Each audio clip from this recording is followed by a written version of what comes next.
Oso ondo, bueno, arratsaldeon guztioi, arratsaldeon Barredromoaren bigarrengo edizioa, UEUk antolatzen duen ekitaldi zientifiko humoristikora. Bigarrengo aldiz esan dut, izan ere, pasaden urtean, korrika kulturalaren baitan, Eibarren antolatu genuen lehenbiziko aldiz, gainera UEUren 50. urte hurrena baliatuz, eta esperientzia oso polita izan zenez, esan genuen, zergatik ez dugu errepikatzen, ez da? Eta hementxe gaude berriro, Markeskoan, barre egin, ondo pasa eta ikasteko, zerbait ikasteko ere asmotan. Ez da, hori da behintzat gure intentzioa. Edukazio txarrekoa da, ez da, norbere ez aurkeztea, bere burua aurkeztea, Idoia Torregarai naiz, UEUko komunikazio arduraduna, eta gaurko aurkezle lanak egingo dituena. Batzuentzako hau UEUren ikastetxe nagusia da, beste batzuentzat Markeskua izango da, ezta? Eta guretzat plazer bada ateak irekitzea, ezta? Pixka bai eibartarrei, bai lekun berritik datozenei, da nahi, ezta? Etorri zaretenen guztioi, izan ere batzutan gertatzen da, ezta? Ikastetxeak hemen 23 urte, goaz. UEU 23 urte doa Markeskoa etxeotan, baina askotan ez da ezagutzen, ez da? Eta horrelako ekitaldiek, ezta? Pixka bat hurbiltarazi nahi dugu, jendea, bai UEUren proiektura, bai zientziara, bai jakintzara, era goxo edo, divertigarri batean. Eta, bururatu zitzaigun, umorea jakintza lotzea. Eta horrela sortu da Barredromoa. Ez da, oraindik askotan esaten du, ez da, unibertsitatea, ze urruti dagoen unibertsitatea gizartetik edo herritik, ez da, edo ze aspergarria, ez euskara hori oso aspergarria, hori bakarrik eskoletako edo akademiarako dira. Eta guk probatu nahi dugu baita ere, badela zientzia hizkuntza bat, eta baita ere divertitzeko hizkuntza bat. Eta hori dela eta antolatu dugu pospozik hauxe. Baina lehenik eta behin, ni hemen hitz egiten nago, baina hemen protagonistak beste batzuk dira.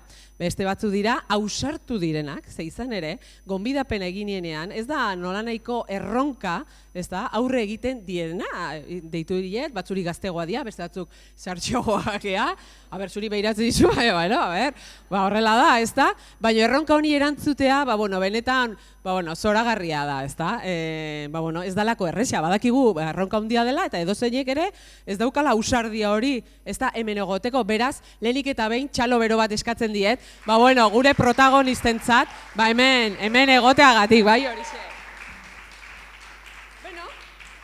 Lehenengo hasiko gara, hemen azken finean, etorri gara, beraiek entzutera, Barredromoak bere atletak behar ditu, eta lehenengo atleta deitzera noa. Hemen irakurri egin behar dute, Donostiarra, zuzenbidea ikasitakoa UPV-HUn, bertan doktoratu zen 2003an, eta bertako irakaslea da gaur egun. Azken aldian, zuzenbide kooperatibo lantzen du, eta aspaldi ezagutu zuen UEU, 81. urtean. Gerora, UEUko zuzenbide saileko sailburu izan da, bertako zuzendaritzako kide ere izan da, baina hemen garrantzitsuena da pasailden otsailetik aurrera gure UEUko zuzendari txit gore berria dela. Eta, horrela da, esan nahi dut. Eta, hementxe, gaina areto honetan bazkiden aurrean bere kargu hartze hitzak esan zituenean, segituan ikusi genuen humorerako joera zaukala eta esan genuen Barredromorako badator, ezta? Eta hementxe daukagu, bera, eta bere izenburua, bere bakarrizketaren izenburua, jurista baten bizipen intimoak izango da. Eta bera da, Aitor Bengoetxea, Alkorta, txalo, bero bat berarentzat.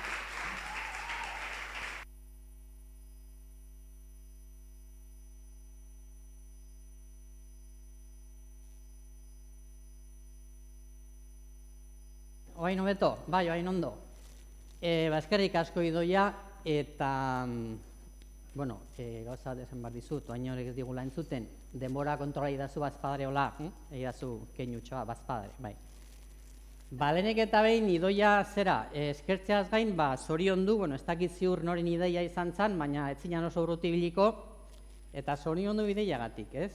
UEU, esaten zenun bezala, hemen zen guztiak ez dituzte ezagutzen, baina norbaitek ez ondo ezagutzen ere, beti da zerbait desberdina berritzailea, ez? Desberdina eta berritzailea euskara eta unibertsitatea bere horretan jorratzeaz gain. Eta Barredromo bat egitea zein gurituko zaio ez bada UEUri, ezta? Orduan, benetan txalo bat ekimenagatik. Ze uste denok behar degula barre egitea, eta zenbait eta jodidoago egon gehiago behar dugu, ezta? Nik klaseak ematen daramazkit 30 urte bakarrik, eta hau egia da, nire klasetan igual barre gehien egiten duena ni naiz. Ze hanka sartzen duenean, eta daude hain kontzentratuta, askotan ez dutela barrita, nik nahi kondo pasatzen normalean. Bueno, orduan, benetan, eskertu, eta kontatuko pixka bat, gaurko gaia, jurista baten bizipen intimoak, eta zera, zuzenbidea eta umorea kasu honetan, ez? Orduan, igual, lehenengo galdera izan daiteke, ea horret zentzuri daukan, ez? Zuzenbideak zuek uste zuek grazia daukala, edozin lekuti behiratuta. Hemen zuzenbidearekin zerikusirik duen baten bat badago, Ani adibidez, Xabi ikusi detortik, zuzenbideari grazia ikusi diozue? Bat ere. Bueno, igual bai. Saiatuko naiz kontatzen gauza batzuk, gehienak benetan gertatutakoak, eta besteen bat pixkatola, karikatura egindakoa, baina errealitatetik ez oso urruti.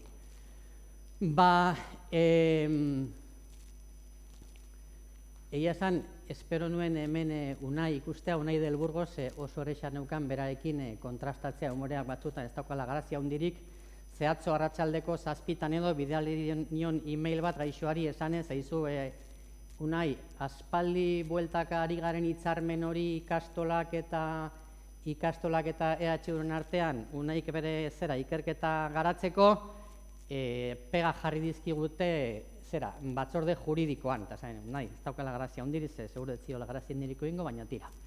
Baina uste euki dezakela, nik, egia esan, deskuritu nuen, baietz, euki dezakela grazia, eta benetakoa da, noiz eta nire klaseko lehen egunean, pentsa, lehen egunean, lehenengo mailan noski. Bani joan, fakultate aldera, pixka bat urduri, nire karpeta berria, berria nintzen goiti bera, ez bakarrik karpeta. Eta orduan aurkitu nindun neska batek, eta esan zian, lehenengo mailakoa zea, ez dakiz itxura ikusiko zian, baina hori izan zen lehenengo galdera, eta bigarren izan zen, eta badakizu nun dan gure lehenengo klasea? Orduan, karo, nik dokumentatuta neon, asteburuan egunkarian, gari hartan egunkarian ikusten zen, 20. mendea, egunkarian jartzen zuen zein zan gela, lehenengo mailakoentzat, espreski, eta ikusitan haukanta. Zanion, noski, etorri nerekin, lasai, etorri. Orduan ja, zinetzen, bintzat, neska, ni baina askoz ere galduago dago. Bilbokoa zen neska, komentatzea gatik. Orduan zanon, bueno. Eta, etorri nerekin, bai, hoixe dakidala, oso ondo, etorriz joan ginen biok, Euskal Oza aurpegi eukiko genuen, eta ni banekien ikusi nun egunkarian, zela lehenengo gela, ez duen ez da apuntatu ere, lehenengo gela, jazta, bale. Eta zain etorri nerekin, joan ginen biok, sartu ginen lehenengo gela bat, eta ja jendea zeon barruan jendea zeon, karpetekin eta auta beste, eta, jarri ginen biok txoko batean, lehio ondoan,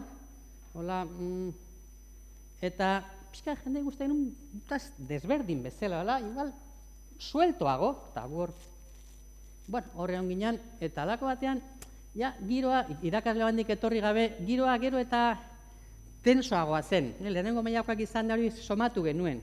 Eta jendea izan guri begira. Eta jendea guri begira eta neska neri begira. Orduan, ja, ez naukan iesbiderik eta galdetu nion nire, ja, pixkanaka jendeari izan guri begiratzen giratuta hemen, han, hor, eta nire aurrean zegoen bati esan nion, barkatu galdera bat, hau lehenengo maila da? Eta esan zidan, ez, hau 4. maila da. Orduan, horren atzean bakarrik barrea entzuten zen, neska nire begira, altxatu ginen, atera ginen gelatik, eta da lehenengo aldianik deskubritu nola zer dan pasilloa egitea, baina barre pasilloa. Zean, entzuten ziren barrea gela horretan izan zen, orduan atera, eta gero, momentu horretan ez, baina hurrengo gunean edo konturatu nintzen nik ikusi nuela bat gela, eta nik ondo ikusi nun, baina lehenengo mailakoak zeuden bat pabelloian, zala aldameneko eraikin handia. Eta arduan, ondo hasi nintzen, eta kuriosoena da, emakume hori eta biok oraindik ere laguna garela, eta gainera orain lankideak. Beraz, bilbotarra ikusten da oso renkolosa ez dela. Eta gero, ikasle garaian, gogoratzen dut, zerrituta gelitu nintzen, egun batean, zagit inoiz, dakizuen edo jarri zaten pixka pentsatzen, zuzenbidekoak beti, jolasten dugu, edo gure lan azkenean da hitzak jostea, hitzekin jolastea, ez? Eta nik gehien bat gazteleraz ikasi nuen, orduan, esan nahi dut alumna edo alumno hitza. Latinetik datorrena, literalki, esan nahi dun? Esan nahi du, literalki? Argiri gabekoa. Orduan, alako batean aizea ikasten karrera, eta konturatzen zea, zuzela argiri gabekoa. Zu eta aldameneko inguruko guztiak. Orduan, hasten zea pentsatzen, nien argiri gabekoa. Eta kasu batzutan, ez den nigatik esaten, baina inoiz gertatuko zitzaizuen klaseren baten egotea ikasleren bat irakaslea baino desente argiagoa, ezta? Igual bai, ezta? Claro, orduan pentsatzen duzu, beti logika juridiko horrekin esatzen duzu. Ikaslea baldin bada alumno eta alumna argigabea, eta irakaslea baino argiago baldin bada, orduan irakasleari nola dituko diogu? Argirik ez daukaren azpitik, horri nola dituko diogu? Pakete, nola dituko diogu irakasle horri? Orduan, hasten zara ikusten ze arazoak ematen dizkizune izkerak, ez? Eta gero, baita ere oso ikasketa, intensoa da, lehenengo mailan edo zaudenean zure lehenengo gauzatxoak ikasten orandik eta mendik eta hau eta bestea eta zuzenbide romatarra eta beste, balako batean tokatzen zaizu hauetako familia azkari bat. Baina familia esan nahi dut, zentzu zabalean Osaba, Izeba, Lengusuak eta hauetako superbazkari bat jatetxe batean, eta zu lehenengo mailako ikaslea, oso ondo, familiakin, bazkaria bukatzea aldera dagoenean, halako batean despistatzen zarela ondo janta, ondo edan ondoren hor jintoni batekin, ikusten duzu hurbiltzen ari zaizula Osaba. Eta Osaba zuri begira patxaran kopa eskuan duela. Zuzen zugana dator. Hasiera batean. Orduan, kopa utzi esertzen da eta zeboz Aitor, esan diate, abokatu izaiteko ikasten iziala, ez da, eta bai. Eski galdera neukan zuretzat. Eta hostia. Bitu, daukate zea, lengusu bat, etxe bizitza bat hartu zuen erentzian, bere arreba batekin, gero arreba banatu intzan, arrebaren senarra Amerikatara joan zan, eta ida bere parte reklamatzen, eta karo, zua izan zuten, zure jintonika horrean daukazula, eta saiatu hartzera gutxi gora bera jartzen aurpegia, hola. Orduan, dituzu bi erronka. Aurpegiakin alde batetik adierazi behar dezu ulertzen ari zarala. Ulertzen jazakizu zein dan koinatua, zein dago Ameriketan. Eta karo, bera patzenakin dator, baina zure jintonika zeneuka mai gainean, etzina nola gora begira. Orduan, bai eta Osaba eta zea Lengusua eta Amerika, orduan, alde batetik adierazi behar dezu ulertzen ari zarala. Eta hori gutxi balitz, baita ere, saiatu batzea adierazten badakizula erantzuna. Igual, pixkat komplikatua. Eta orduan jarraitzen du, eta orduan, ogoritzen zaizun gauza brillantena, da esatea, Osaba, pixka komplikatua da, begiratuko dut. Begiratuko dut, eta pentsatzen, eta nun begiratuko dut. Baina aurpegia ezin dezu aldatu, aurpegia esan behar da, hola. Osaba, begiratuko dut, Jo, kasu pixka komplikatua da, bai. Begiratuko dut, lasai, deituko izu, izu lasai ontzaitez. Bale, oso ondo, altxatzen da. Beste trago bat eman, jintonikai. Eta nun behiratuko zein guenik honekin, eta alako batean hurbiltzen da bere bikotea Izeba. Baita ere zuzen begira eta irri batzu. Eta heltzen da, eta ura ere Zeitor, ze mauz, ondo, ze pelma den osaba, ez da? Ba, bai, baina bai, izan duzan, keba. Bueno, pelma, keba. Eta esertzen da berare, osaba eseri den leku berean, gintonika jarraitzen du leku berean, baina pixka jetxi da, eta ni leku berean, baina izerdi pixka bat egin ondoren. Orduan, izebak esan ondoren, ze pelma den osaba, urrengo galdera da, abokatu ikasten eizeala, ez da? Bai, izeba, bai, ke majo, ja, bueno. Ez que nik ere badaukat galdera bat. Gainera, izebak ez duedan, eta handik okerrago da, zeberak ondo daki aurpegiak interpretatzen. Orduan, hor bai daukazula arazo bat. Eta olako pasadizoak, gogorrak, nik esango nizueke, gaian, hemen zuzenbide ikasitako norbait badago? Hortik hasi behar nintzen, badakitanek, pixka bat, ez gara sartuko notetan eta hori. Eta Xabi are gutxiago, Xabi ikasle izan dakoa da orduan, utziko dugu alde batera. Zera, nik? Orduan esan dugu ez. Bale, nik esango nizueke idea bat egiteko, Norbaitek esatizunean, zu abokatu zea ez da? Karo, kontua da, zuzenbideko espezialistak bakarrik existitzen dira fakultate barruan. Zuzenbide erromatarra, nazioarteko publikoa, pribatua, fiskala, penala, kalean hori ez da existitzen, kalean zea abokatua, punto. Punto, ergaina berdin zaio, ez abokatua zea. Orduan, nik esango nizueke, hola, entzutea, gintonikakin, gabe, autobusean, etxean, nahi dezuen egoeran, bizilagunen bilera batean, edozein egoera batean, entzuten dezunean, zu abokatua zea ez da? Bada, denok ulertzeko esaten dizutenean bezala, maite zaitu lagun bezala. Labankada antzekoa da. Mina hortxe dabil. Orduan, baita ere, hau prestatzerakoan, kontatu behar nizuen, eta hau benetakoa da, ueun abokatu batek kontatu ziguna, eta hori bai dela, zuzenbida eta umorea uste dut uztartzen zituen kasu bat. Ueun ginela, zuzenbide sailan, behin Inigo Santxo abokatuak kontatu zigun epaiketa batean, berari zuzenean gertatu zitzaiona, bere garaian uste prentsan atera zela eta guzti, baina aspaldiko kontua da, eta pentsatzen dut gehienek edo ia denek ez dezuetela ezagutuko. Bueno, Inigo bereziki, egon zen abokatu euskaldun talde bat, euren inguruan, baina bereziki Inigo izan zen oso tematia saiatzen epaiketetan euskera itzulpenak egon zitezen.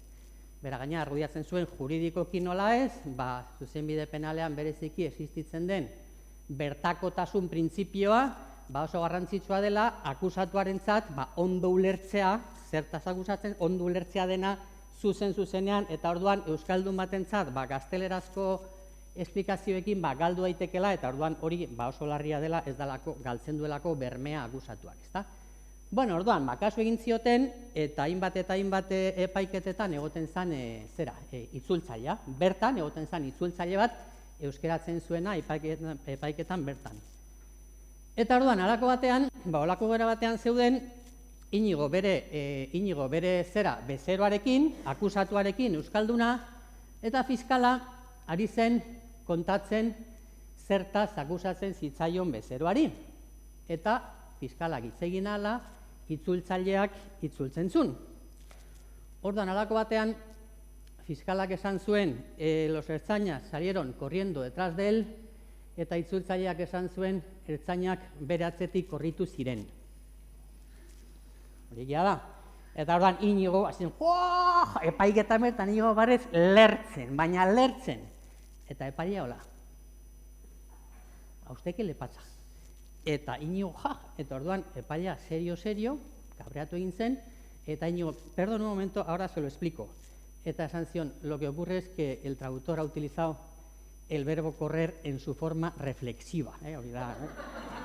Hori da hitz egitea, Eta, karo, orduan, Inigo kontatzen zigun, epaileak, el traductor ha utilizado el verbo correr en su forma reflexiva, epaileak hiltu zala hola. Ez zuen harrapatu gizonak. Orduan, badirudi buruan buelta bat eman ziola ideak, eta bigarren buelta, eta hirugarren bueltan harrapatu omen zuen, eta izun. puztu, baina ez zuen barrerik egin, epaiketa batean, nola ingo du barre, epaia, hola puztu egin zen, baina ez zuen barrerik egin. Barre egin zuen bakarra Inigo izan zen. Nik ez dut inoiz ulertu, zerekin eztan eskontzen umorea, ezta? Zientziarekin edo nahi dezuen guztiare, gaina umoreak kolore asko ditu, ez? Esan nahi dut, beltza ere daukagu, ez? Gauza serioenetan ere, zergatik ez, umorea beltza, berdea, nahi dezuen kolorekoa. Eitor, bukatzen joan behar dezu. Bai, oso ondo.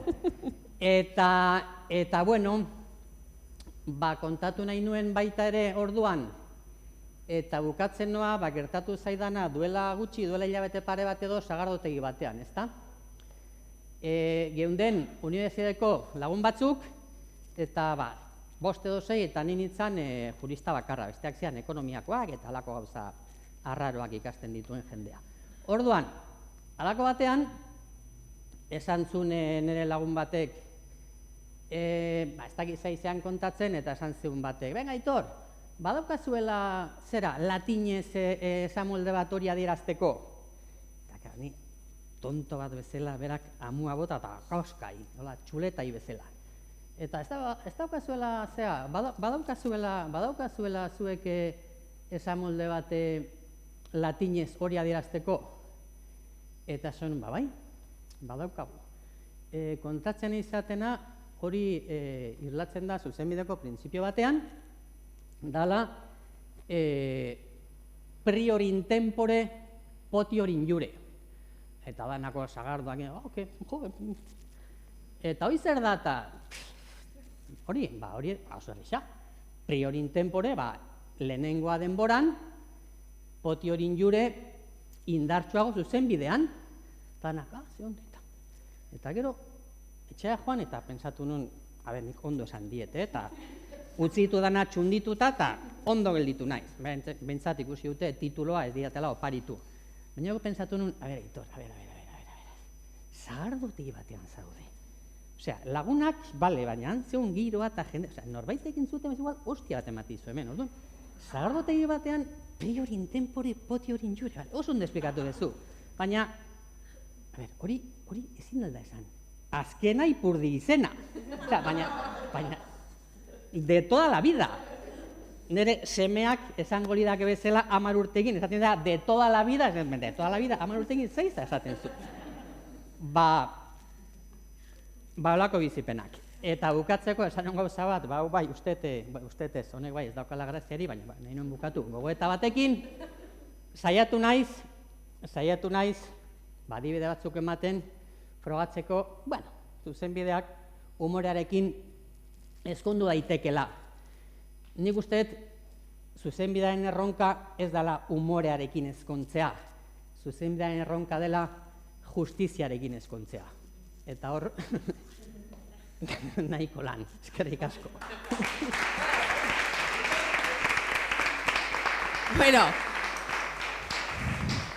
Bueno, Aitor, oso, bukera borobile eman diotzu. Nila datorren urterako irrikatan nago, pixka bat, ueuko zuzendari baten bizipen intimoak ere entzuteko, hortikan aurrera ere nik uste badagoelako. Eta jarraitu behar dugu, ezta? Aurrera? Urrengo gure bakarrizketalari aurkeztuko dut, bera Nerea Blanco Aramendia da, politika zientziak eta kudeaketa publikoetan graduatua da, tesia egiten hasi berri da, Uraia, hortxe, animo. Demokraziaren sakontzerako estrategietan eta praxiak aztertzen. Ez jo zer gauza, Hoxe ari da. Eta gaur bere bakarrizketan, talde batean, edozein taldetan, ez da, nik esango nuke, edozein taldetan, dauden rol desberdinei buruz hitz egingo digu. Beraz, zato zer dira, mesedez, Nerea Blanco Aramendia.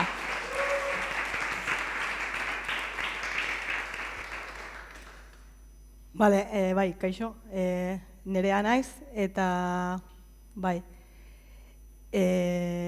gaur pixkat urduri nago, inoiz ez duelako bakarrizketarik egin, eta ez dakidalako nik grazia handirik dudan edo ez, baina badakidana da, serio hitz egiten dudanean, askotan, jendeak barre egiten duela, inoiz ez dut ulertu zergatik, baina uste dut izan daitekela aurreko bizitza batean bufoia izan nintzelako, baina ez edozein erregaren bufoia, Eneko Aritzarena, hain zuzen ere.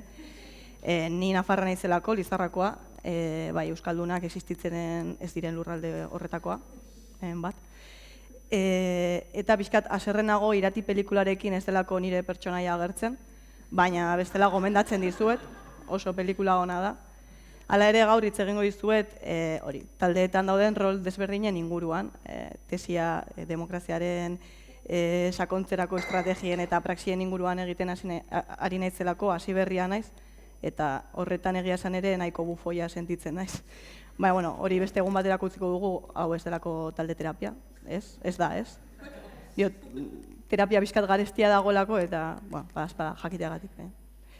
Orduan, bueno, talde bat zer den edo definitu behar badugu, esango nuke talde bat dela, talde bat badoala pertsona, talde hori osatzen duten pertsona multzo hori horretatik haratago, ez? Edo helburu kolektibo batzuk konpartitzen duten pertsona horietatik haratago doan zerbait badela, ez? Badela helburu kolektiboak konpartitzen, badela izaera eta nortasun kolektibo bat konpartitzen duen multzoa, ez?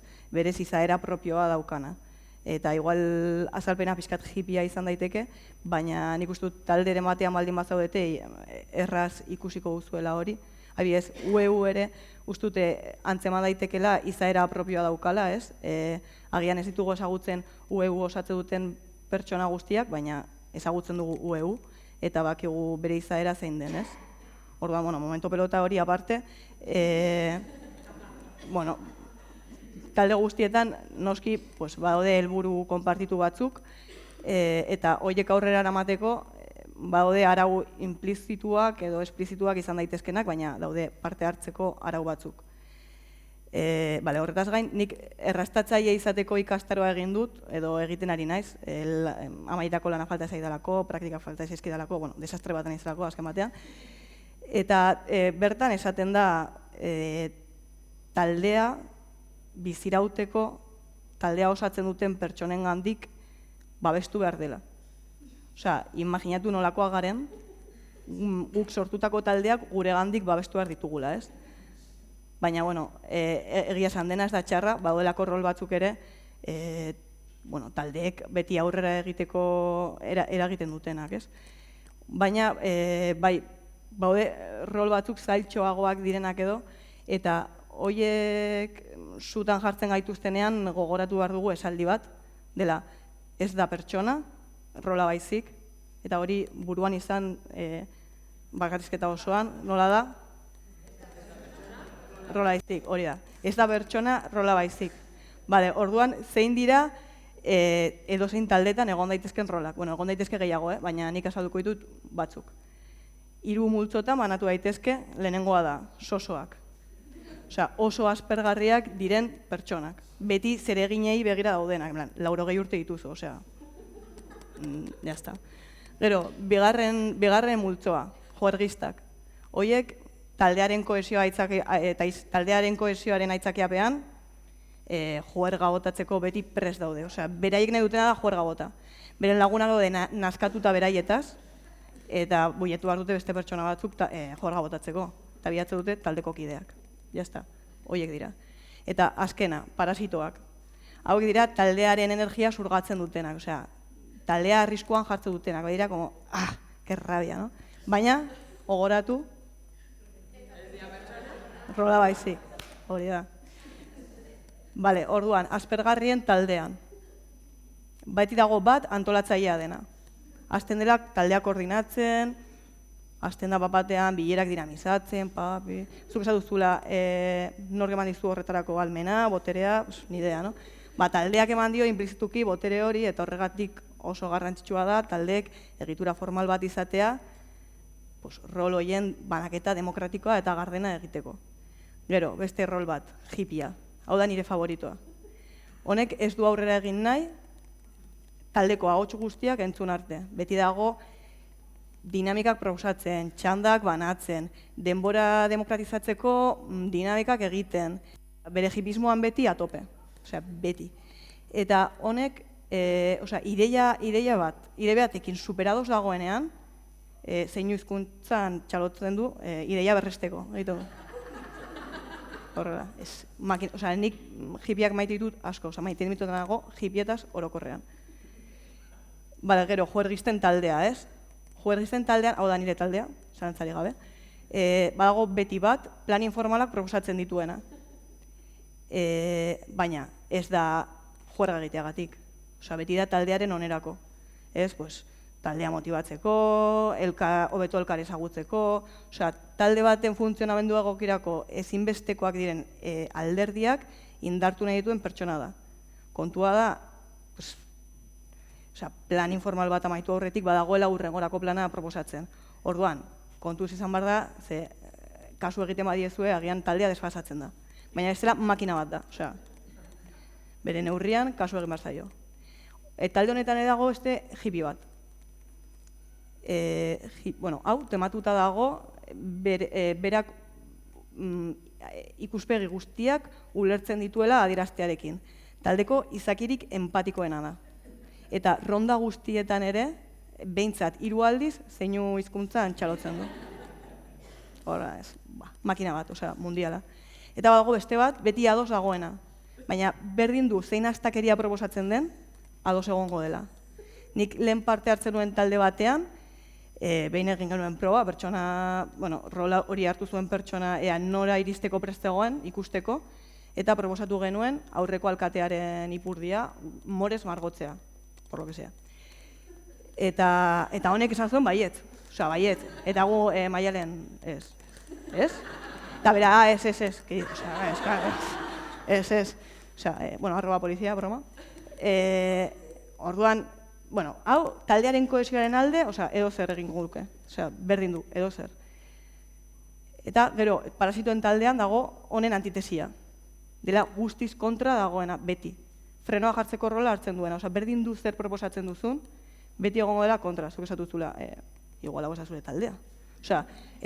Gauza guztien kontra baldin bazaude, zer nahi duzu maitia, ez dakit zer nahi duzun gutaz. Gainera, honek, batean, hartuta zegoen erabaki bat, eta esaten du, ez, baina hau ezin du horra izan, ez, eta zu, hau erabakita dago. Honekin hippia haserretu egiten da. Imaginatu nola izan behar duen, hippia ere haserretzeko. Hippiak ez du bere aurpegian txalo egiten, zeinu hizkuntzan ez dolako funtzionatzen. Bestela egingo luke, eta normala da, nik ulertzen dut. Ulertzen dut, zu imaginatu hippia hor, txandak egiten, dinamikak proposatzen iritzi guztiak entzuteko. 56.000 milioi ordu eta gero erabaki hartu da, eta horrengo bilena etortzen da, eta esaten du ez. Hau esan dorra izan. Baina ez, gogoratu. Ez da pertsona. Hola, baizi. A ver. Hori da, ozenago, ez ez. A ver.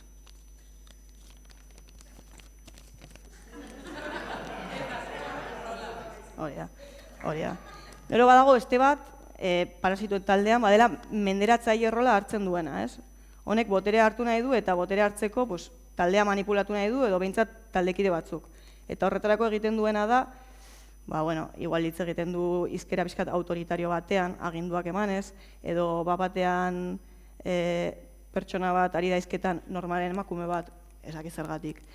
Eta mozten du berak hitz egiteko, eta gainera askotan bada bera esaten ari zena esateko, errepikatzeko, zuelakotan garatzen zara, hangoitik dena ongi, pilotoa, gidaria bere lekuan, dena, agian enbolia bat ematen dizu, eta ni ari naiz hemen epaitzeagatik, eta ez da, porque orain esatute militantzia krisian dagoela, eta militanteak zaindu behar dira, ez da, galdu behar galtzagatik ez, militanteak, garrantzitsuak dira.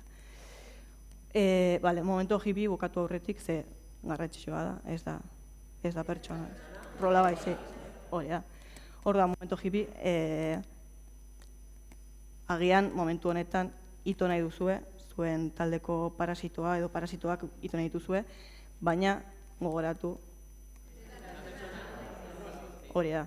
Orduan, kontuan izan behar dugu denok hartu dezakegula edozein rol, edozein momentutan, inkluso aldi berean, talde batean baino gehiagotan parte hartzen badugu, rol ezberdinak hartu alditugula, eta taldeek berez dinamika propioak dituztela, eta dinamika horiek direla rolak sortzen dituztena, eta gero gu pertsonok bagarela rol horiek hartzen ditugunak, ez? Orduan, eta gainera, askotan rolek berez erantzuten diete taldeen beharrei. Adibidez, frenoa jartzeko rola norbaitek hartzen badu, agian talde horrek ez dio aurre egin bere beldurrei. Eta pertsona horrek aldea egiten badu taldetik, beste pertsona batek hartuko du frenoa jartzeko rola. Orduan, oso garrantzitsua da, hain zuzen ere horregatik, bereiztea pertsonak eta rolak. Denok aktual ditugulako rol guztiak momentu zehatz batean, beraz? Makia.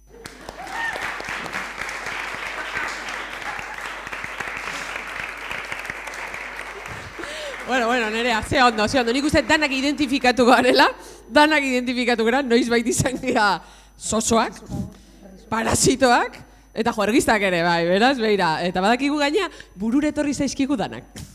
Baita ere, etorri zaizkigu, bapatian, ez da, eskerrik asko Nerea, lehenengo aldi izateko, bueno, txapo baita ere, eskerrik asko azalpen argigarri hauengatik, eta goazen urrengo izlariarekin. Bera EHUn kimika ikasi zuen, eta masterra ere bertan egin zuen. Eta 2000 eta... hau nabil, zer? Etzea zu? Aroia? Barkatu nengoen hitz egiten.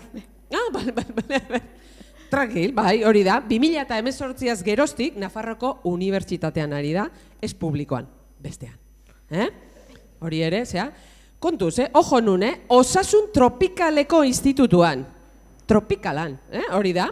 Lan egitu ikerketa teknikari bezala leishmaniasia gaixotasuna ikertzen. Eta hain zuzen ere, horri buruzko bakarrizketa ekarri du gaur hemen. Txalo zaparrada bat, Aroia Burgete Bikeorentzat. Ez dut esan, baino, lekun berria da, beste Nafar bat baita ere. Bueno, Atxaldeon, nik ere bai parasitoetaz hitz egin behar dut, baina hauek benetako parasitoak. Bueno, ni nire pena kontatzera nator, Nereak esan du terapia ez dela, baina nik terapia bezala hartu dut. Bueno, azteko, zer da leishmaniasia? Bueno, sarrera txiki bada, ez pentsa kriston txapa sartu behar dutenik, lasai, ez beldurtu.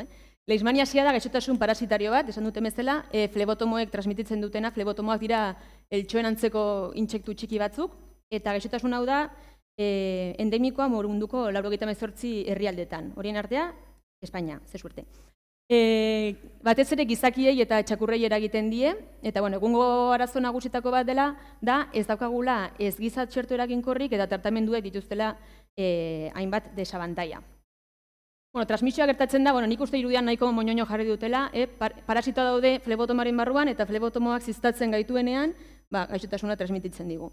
Eta gure ikerketa taldean badaukagu transmisio ziklo hau simulatzeko gaitasuna, eta honek aukera ematen digu gaixotasuna ikertzeko. Esan bezala, leishmaniasia ikartzen dugu, leishmaniasia gaixotasun tropikala da, baina Euskal Herrian badugu leishmaniasia, Euskal Herri tropikala, Gatiburen azkeneko diskoak esaten duen bezala, Euskal Herri tropikal. Eta hasi ginen ikertzen bizka bat, egoera bernola zegoen Euskal Herrian, eta ohartu ginen, hor publizitatea ezkerreko aldean, txakur leishmaniasia Nafarroan baridirudiela gora egin duela azkeneko urteetan. 1992an 6an zegoen prevalentzia, eta azkeneko datu diote 18an dagoela. Eta esan genuen, zei da pasatzen hemen, goazen pixka eta aurreratzera. Eta orduan erabaki genuen, hastea ikertzen aber zer zen gertatzen txakur leishmaniasiarekin. Eta horretarako kolaboratzaileak behar genituen. Horien artean, Nafarroako hainbat albaitaritza klinika. Da eskatu genien, txakur leishmaniasi kasu bat zutenean, lagin bat emateko, eta gur lagin antatik parasitoak isolatu, identifikatu eta karakterizatu egin behar genituela. Hau da, nahi genituen parasito autoktonoak, kilometro zero, hemengoak, eusko leishmaniak, gureak. Eta horrela hasi genuen proiektua, simplea, ez da? Ez. Hemen hasi ziren komeriak. Proiektua hasi eta berehala deitu ninduten Victor Andueza klinikatik, eta ni pozik. Pozik, triste txakurragatik, baina pozik proiektuaren gatik. Eta joan nintzen Victor Andueza klinikara, ez urmuin lagina eman zidaten, joan nintzen bueltan laborategira, erein nuen laborategian, eta itxoen besterik ezen egin behar. Simple. Biegunetara edo, mikroskopiora joan, parasitoak. Ni, alucinando, increíble. Eta baino hartu nintzen, Egunak pasala parasitoak ez zeudela azten, ez zeudela bikoizten, ez zeudela gustora edo eroso medio horretan, ez zeuden laborategian, como que no les gustaba mucho. Eta, ni denetatik, animatzeko, bestu nien, bertso pare bat, Irugure aita, Oskorri, Alaitz eta Maider, Txil Mafia, denetatik, baina ez zegoen modurik. Talako batean, mikroskopiora joan, eta ontxoak. Ni ez dakit beste patogeno batzuekin berdina gertatzen den, baina leishmania kultibo batean ontxo bat sartzen denean, eta harrapatzen duen guztia suntsitzen du. Baina, dena, benetan, Badakit denak egongo zaretela ontxo hauetan pentsatzen, baina ez. Ontxoa dira antzekoago, panbinboan ateratzen den morretara, dena horrez beteta. Eta orduan, lagina galduta, zakarrontzira, normala da bezala. Ni oraindik disgustaz rekuperatzen nahi nintzen, eta bigarren kasua iritsi zen, kursillo bat ematen ari ginen eskola bateko aur batzuekin leishmaniasiaren inguruan. Eta hurrengo egunean, aur baten aitak deitzen nau. Leishmaniasia duan txakur bat duela. Hoi da. Eta lagin bat emateko prest zegoela, eta de lujo. Arazoa, gizon hau, eiztaria da. Eta bere txakurrek horren beste leishmaniasia daukate, non ja berak etxean tratatzen dituen txakurrak. Oda, ez albaitarian era joaten. Orduan, nik ez neuken modurik lagina lortzeko. Esan nuen, zein dut, eta bururatu zitzaidan, deitzea ezagutzen duten albaitari bakarrari, nire aita. Zanion, hori aita, gartatu zaita, etorriko zara lagin bat hartu, eta bere txetik, eta eramatu laborategira. Bai, perfecto, tal. Joan nintzen Iberora, jabearen etxera, da hor gatu ginen aitaren esperoan.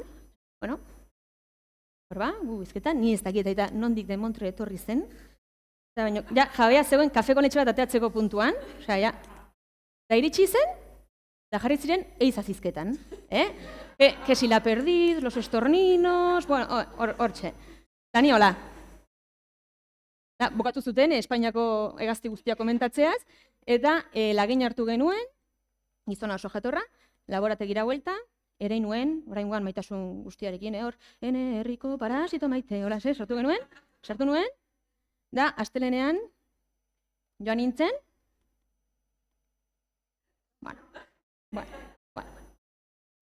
kolore mota eta kolore guztietako ontxoak. Baina, increíble, benetan. Nia negoen, desesperatua, nila ilusioa galduta, esan nuen igual ontxoekin lanean hasi behar naiz, hobeto ematen zait parasitoak baino, eta hirugarren kasua iritsi zen. Tuterako inorez dagoen benez. Nago behar da tuterako norbait hemen. Tutera ze urruti dago. Pasada bat.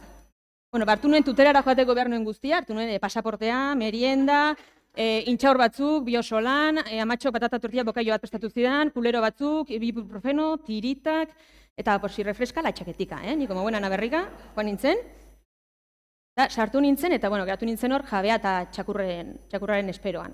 Dani, karo, sartzen ziren txakur guztiak begiratzen, aber aurkitzen nuen da. Halako batean sartu zen txakur bat, gaixoa sintoma guztiekin, Dani, hola, eta antza denez, enengoen disimulu askorekin begiratzen da, zuzara ez, Dani, bai. Eta, lagin hartu genuen, bueltatu nintzen laborategira, gaubeko 9:00 iritsi nintzen, tuterara joan, tuteratik etorri, laborategira joan, eta jarri nuen lagina, bainoela, ilusio gabe, zunen hor, maitasunik gabeia, eta etxera joan nintzen. Eta, zenean, laborategira iritsi, lagin hartu, nilaz nuen ez da nahi, mikroskopian jarri nuen, begiratu nuen, eta parasitoak, increíble. Ez dakizu ze moñoñoak. Oso bolitak. Eta horrela lortu genuen isolatzea parasito kultiboa, ondoren TDL deitu genuena, eta ziginen identifikazioa eta karakterizazioarekin. Gaur ez dut hortaz hitz egingo, lasai, baina norbete kuriosetate badu galdetzeko. Eta, azkenik ondorio bezala, ondorioak izan du ziren, 50 euro gasoilean, 0,5 diotria gehiago, mikroskopiori esker, amatxoren patata tortilla dastatzeko aukera, ongi dago. Eta azkenik eta garrantzitsuena, Nafarroan lehen aldiz isolatu ditugula leishmania parasito autoktonoak, eusko leishmaniak. Hoize. Ni esker. Aia. Bueno, ze esango izut. Ez dakit, Ulisesek egin zuen ibilbidea, parekatuko nuke zure ibilbidearekin, baina amaiera gainera zoragarri batekin. Beraz, bueno, mila esker azalpen eder eta divertigarri hau egiteagatik. Espero ezagun, bueno, horretan jarraitzia, bat behintzat zehatu dezu, gehiago behar bada, ez dakit, nahikoa da bat? Bueno, venga, gehiago aterako dia, bai horixe. Eta, bueno, gure laugarren bakarrizketalariarekin goaz, oraintxe. Berak, berak itzi gabe utziko zaituzte. Dagoeneko, bera badaki gai, bera veteranoa da. Pasaden urtean ere hemen izan genuen, aurretan ere bakarrizketetan, bueno, aritua da. Eta, kontuz, arna sartu behar dela bere kurrikuluna ere irakurtzean, Bera Tolosarra. Tolosarra, kimikan doktorea, zientzia divulgatzailea, UEUko kimika sailburua, UEUko irakaskuntza masterreko irakaslea, eta koordinatzailea, eta praktikuneko arduraduna. Luz, a ber, pixka bat, bazertzea, abokatua. Bueno, erretxago izango litzateke, baina ez, dara egiten dezu, hola. Bueno, kontua de, ez aitzatela engaina. Arpegi serio eta horren hola atzean, bueno, umoregile oso handia dago, eta berak oso gai berezia eta oso interesgarria ekarri du. Baina, zuekin guztiekin, Josu López Gaspio.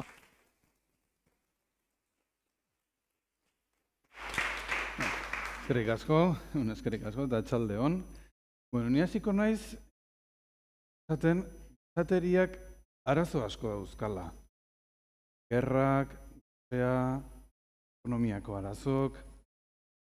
Zientzia saiatu da honi soluzioak ematen, azalpenak ematen, eta badago azalpen bakarra hau dena esplikatzeko, egon daiteke azalpenik, bai, ergelkeria.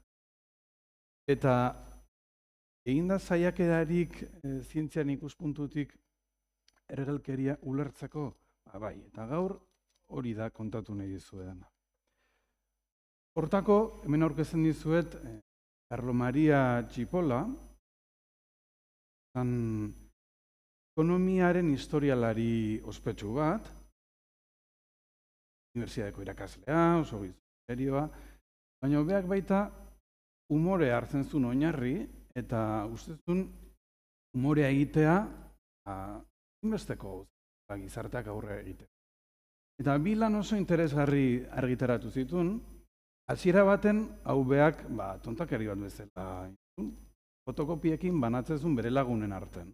Baina gero, alako arrakazta eukizun, liburu bat editatu zula, Allegro Manontropo, izanekoa, eta bi parte dauzka guztiz desberdinak. Lehenengoa da Pepe vino elana como elementi determinanti de los sviluppo economico nell'età di mezzo. Zala, iskat satira bat, behatzizun, ikerketako teknikak erabilita, datu estadistikok eta bar, azaltzeko, perra, ardoa, izan ziala, erdiaroko garapen ekonomikoaren erantzun. Zan sartuko baino, mendatzen dizu.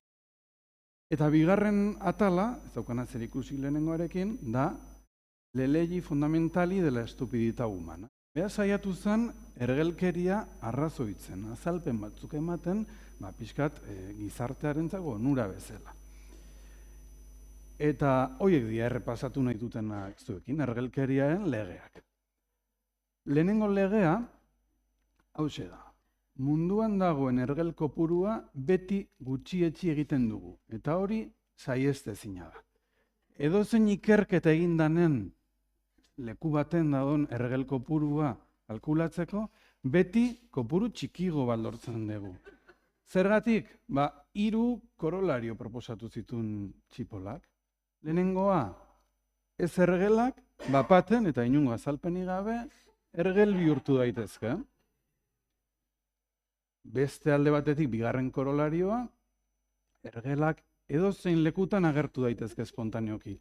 Adituenen bilera baten egongo da ergel bat. Eta hirugarrena, ergelen ahalmen suntsitzailea neurtezina da.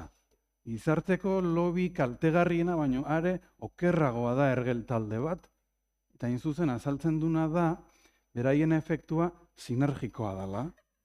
Nolabait, ergel batek kalte bat sortzen badu, bi ergelek horren kalte bikoitza baina handigoa sortu dezakete. Bigarren legea, ergela izateko probabilitatea pertsona horren beste edozein ezaugarrirekiko independentea da. Bueno, bere lan honetan esatera dator, zorionez edo zoritxarrez, ergelkeria oso demokratikoa dela. Eta berdin banatuta dago edozein genero, arraza edo erlijiotan. Ergelak daude Nobel saridunen arten, ergelak daude unibertsitateko katedra dunen arten, edo izan polizia, izan edozein beste lanbide, ezinezkoa da erlazionatzea ergelkeria eta pertsona horren beste edozein ezaugarri. Honek zertara ematen digu, ezinezkoa dela aurre ikustea zein izan daiteken ergela eta zein ez. Hirugarren legea, hau da urrezko legea. Ergelak beren burua kaltetuz gizarteari edo beste pertsona talde bati galerak sortzeko gai diren pertsonak dira. Hau, ez da erresa hau egitea, lortu behar dezulako gizartea kaltetzea zure burua kaltetuz. Hau da, ergelaren definizioa. Hau ulertzeko, matematika pixkat ingo dugu hemen, ardatz hauek proposatzen ditu Karlo Mariak. Ardatz hontan, norbere onurak, alde positibon, eskuiko alden, edo kaltea markatzen du. Eta ardatz hontan, besteei sortutako onura edo kaltea. Onurak goiko aldean eta kaltea beko aldean. Hortaz, lehenengo kuadrante hontan daude jakintsuak. Gai direnak, bere buruari onura egiteko, gizarteari onura bat ekarriz. Hemen, inusenteak, gizarteari onura egiten diote beraien burua kaltetuz. Hemen daude maltzurrak, adibidez, lapurrak. Beraien onura propioa lortzen dute gizartea kaltetuz. Eta hemen, kuadranteri komplikatuena, gai direnak bere burua izorratzeko gizarteari izorratzen. Ergelak hortxe daude. Hurrengo legea. Ez ergelek, ergelen indar kaltegarria gutxiesten dute. Ez bakarrik kopurua, baita haien indarra ere. Ez ergelei sarritan ahaztu egiten zaie, ergelekin elkartzea akats larria dela. Hau da, txipolak esan nahi duguna kontuz, ergelak edonon daude, ez dauden lekun baita agertu daitezke, orduan, kontuz ibili. Eta hau lotzen dut, beste efektu batekin, deitzen dena Dunning-Kruger efektua, eta honek erlazionatzen du pertsona batek daukan ezagutza, gai horretan daukan, edo uste duena daukan gaitasunarekin. Eta hemen ikusten duzuen bezala, ez jakinenak uste dute gaitasunik altuena dutela. Eta gero ezagutzak lortu ala, konstiente gogea gure gaitasunetatik.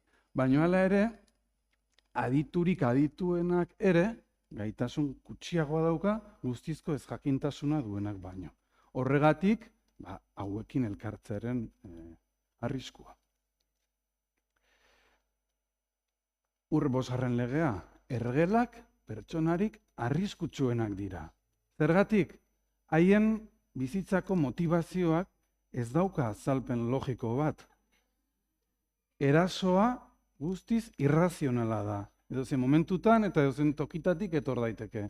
Hortaz, beste guztiek ez daukagu babes mekanismorik. Ezin delako hau aurrezan. Maltzurrak baino askoz ere arriskutsuagoak dira ergelak, zeren gutxienez maltzurrek helburu bat dute edo motivazio bat gauzak egiteko, baino hauek ez. Eta hortik, eta bukatzeko, hau, 6. legea, eta hau da nire jakintza alor honi egiten dioten ekarpen propioa, lege hau da, gizarte isolatu batean, ergelkeria beti handiagotu egiten da, balio maksimo bat lortu arte, hori ezakigu oraindik ez gara iritsi. Baina, hau da legea. Hartzen dut hemen txipolaren grafiko hau, eta hasierako suposizio bat izan daiteke pentsatzea, 4 kuadrante hauen artean, kokatuta gaudela, gutxi bera, uniformeki. Baina, txipolaren legeak aplikatuta, ergelak bapaten agertzen badia, pixkanaka, 3 kuadrantetako jendeak bukatzen du azkeneko hortan. Noiz arte, bueno, hau izan daiteke, bukaera, eta ez dakigu, hau izan ote daiteken, zibilizazio askoren gainberaren arrazoia. Zergatik gaur egun ez daude hainbat zibilizazio. Hoizean ere karpena, eta ez bakarrik txipola, beste aditu batzuk hau esaten zutena, adibidez, Einsteinen esaldi ospetsua, ezta? Bi gauza bakarrik dira infinituak, unibertsoa eta gizakiaren ergeltasuna, eta lehenengoari buruz zalantzak ditut. Eskerrik asko.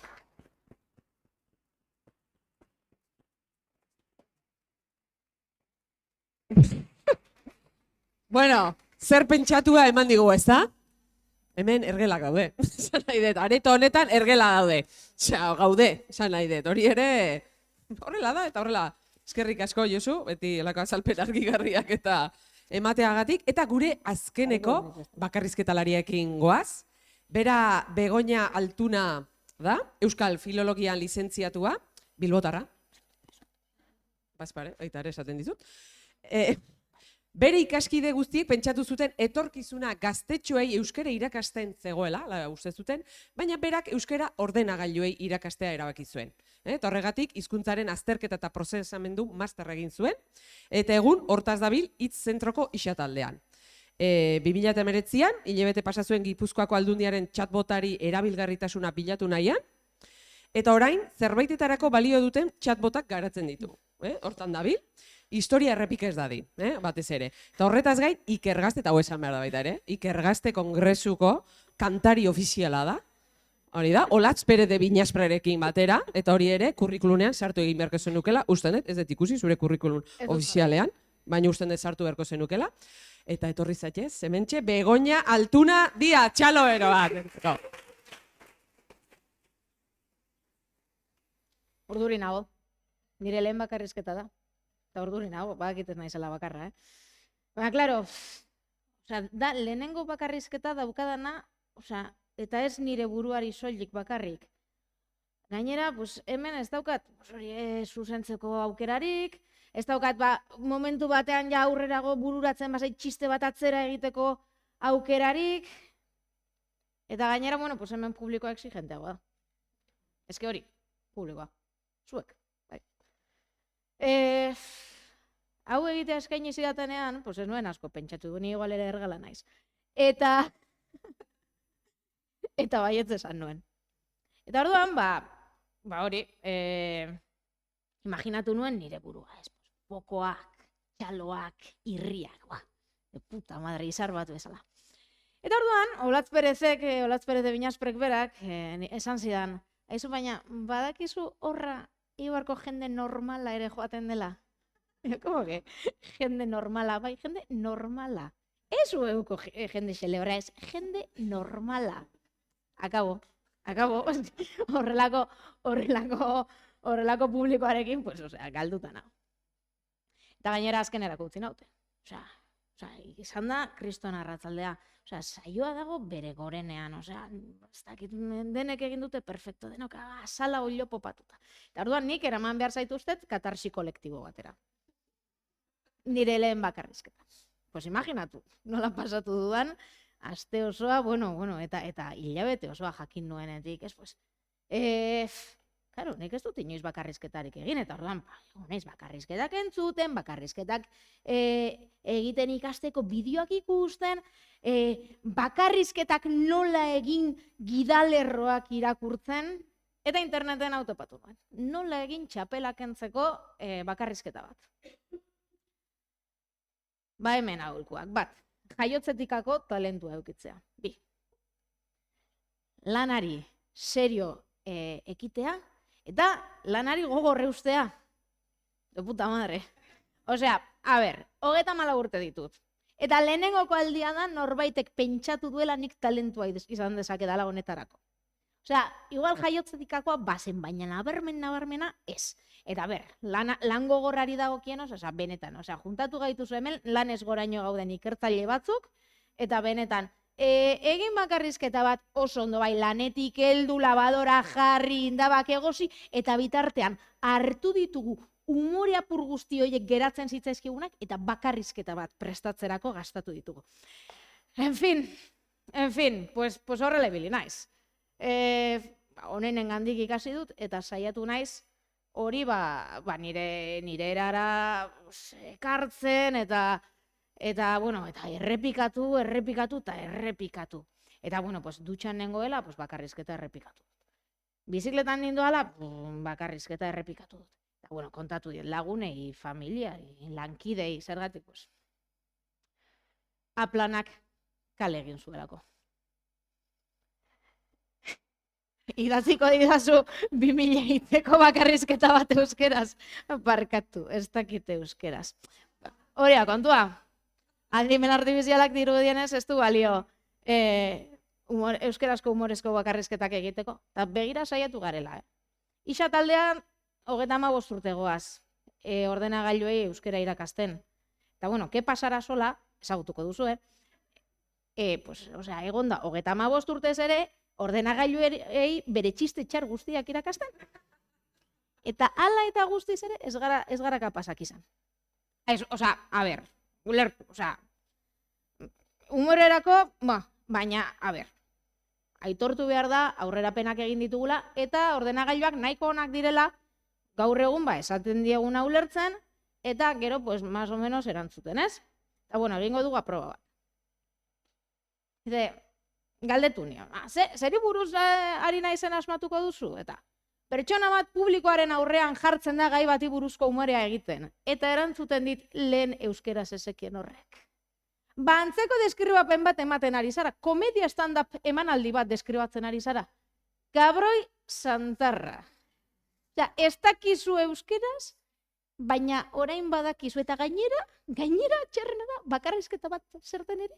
Badakizuela, egin demonio, egin. Ai, en fin.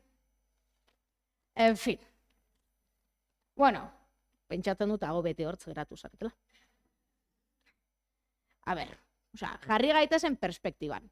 Ni hizkuntzalaria naiz. Eta ate baten tira edo bultza ikusten dudanean, badazpada bietara egiten dut. Ulertu egiten du.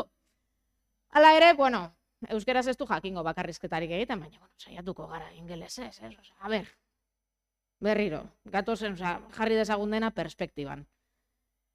Adimen artifiziala gauza guztietarako erabiltzen dugu gaur. Zientzialariok danetarako erabiltzen dugu. Natureko eta Scienceko artikuluak idazteko, itzulpenak egiteko, programatzeko, eta igual, departamentuko buruari guztiz kabreatuta idatzi nahi diogun mezu hori politago jartzeko ere bai. Eta prentxan egunero ikusten da, ez? Ez dakit, adimen artifizialak ez dakit zenbat lanpostu zuntxituko ditu, eta berandu baino lehen, ziurrenek gure espezia ere ez egestatuko du. Eta ordan pentsatu, euskeraz ez, baina ingelesez kapasa izango da, ez? Film apokaliptiko guztiak New Yorken gertatzen dira. Eta salbatzaileak Amerikarrak izaten dira, hori egiteko kapasa bada, hor Amerikan, bintzat minimo bakarrizketa bat egingo du ingelesez, ez? Aprobatuko dugu. Lasai. Baina nik irakurri dut, eta gauza bat esango dizut, ni puta grazia.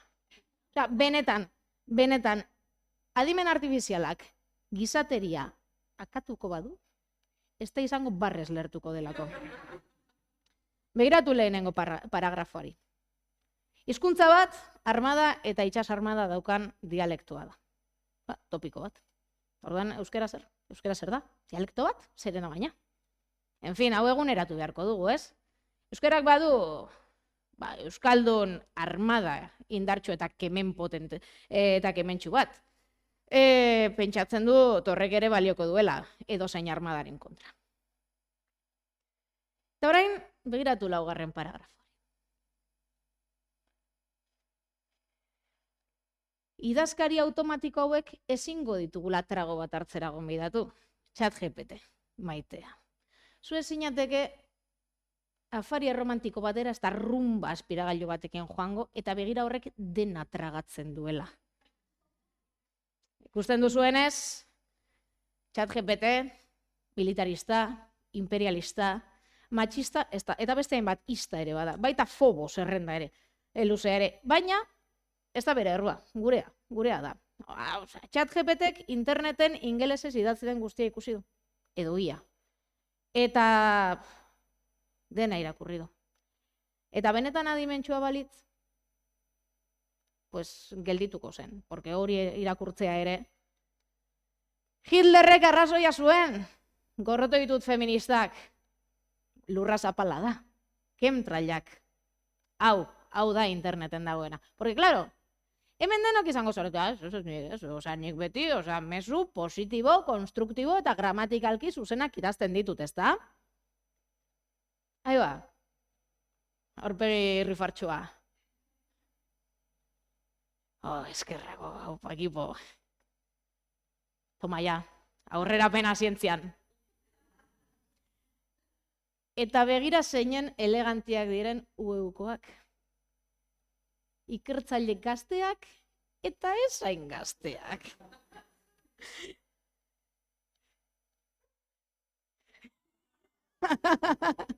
Honi buruzko egunerak eta... Txirik dago oraindik da era 3 hilabete dijoa.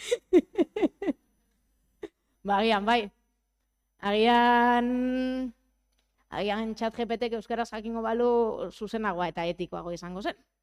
Eta bueno, jake gauden, agian ere humorea irakatsiko diogu, ez? Baize, a ber, herri humoretsua gara, humore herria gara. Eta mesedez, ez esan orain, dara mazuela ordubete konpromisos barre egiten. Ez, jolin, benetan humore herria gara. Eta bueno, denon artean lortuko du. Eta orduan horretarako zer egin behar dugun? Aldela milioika eta milioika testu jaso behar ditugu. Milioika euskerazko humorezko testu. Sartu guazemank, sartu txiskola, sartu barre librea, eta bueno, politikari batzuen agerraldi batzuk ere bai. Eta gero, bueno, komeniko litzateke, gutako bakoitzak egingo balitu 10 bakarrizketa euskerazkoak, onak, kalitatezkoak. 100 egiten badituzue, hobe, baina zaretea Itzibar Garmendia eta ez daukazuen beste txiste. Eta bueno, orain egiten baditugu, horrek ekarriko du ChatGPTek, bere ezagutza eguneratua izatea, ez? Humore gaur egungo humorea izatea, eta gainera, emakumeen humorearen presentzia handia eukitzea, humore inteligentea. Eta nik insistitu nahi dut kalitatearen rollo horrekin. Ze, posible da, ez dakit, baina agian berriro gonbidatuko naute Barredromora, eta ontzat eman berriro galdetuko dio dala. Orduan, claro, imaginatu, ja, banoala, ni, urte batzuk barru, eta hasten naizela, eskatzen dio dala, eta hasten da humorea sortzen, eta sortzen dit adibidez, pitxitaren txistea. Pitxita. Hobe zenuke hau haitxita. Bueno, ez dakit katarsi kolektiborik gertatu den. Agian, ezaiten barregarri geratu da, espero ezain barregarri. Bueno, saiatu naiz dena den, zegoen beste aukera bat, eta da, benetan, ChatGPTek botatzen duena irakurtzea. Eta orduan, hola dio ChatGPTek. Gazteok eta adin handikoak, hainbat oso importantea da hizkuntzaren mundua eta linguistika. Badakizuen hola diote. Hizkuntza armada eta itsasontzia dituen dialektoa da. Eta horrela izan ez gero, ingelesez hitz egiteko gaitasuna izan dela esan daiteke munduko hizkuntza garrantzitsuenetako bat izanik, armada, itsasontzia eta aire itzalzainak dituelako. Bueno, pues iguales. Neran, bueno, ahaztu gabe, Barredromoa zientziarako tokia ere dela, nik ere, joan baino lehen egingo dut, nire ekarpen, egingo diot zientziari nire ekarpena. Eta orduan, bueno, hemen primizian daukazue, adimen artifiziala entrenatzeko erabiliko dugun lehen txistea. Nola esaten zaio Barredromo osoa, maskuria puztuta, pixa aguantatzen pasatu duenari? Barredromedarioa! Eskerrik asko.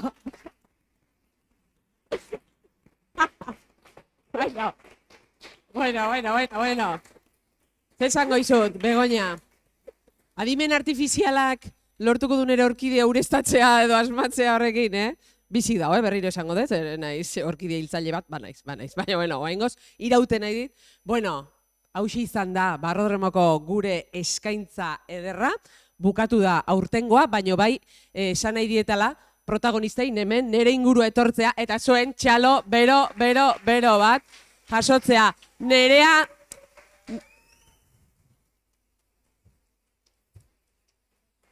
Nerea joan egin behar izan du, Lizarrara joan bertzuelako, eta urruti tutera ez, baino bazelako, ez da? Zuei ere eskerrik asko, etortzeagatik, olako giro goxo bat baita ere eskaintzeagatik, datorren urtean berriro egingo dugu, nik usten dut Barrodromoak merezi duelako, beraz, datorren urtera arte, hemen izango gara, zientzia, umorea, euskaraz egiten. Eskerrik asko, eta hurrengo urtera arte. Esker.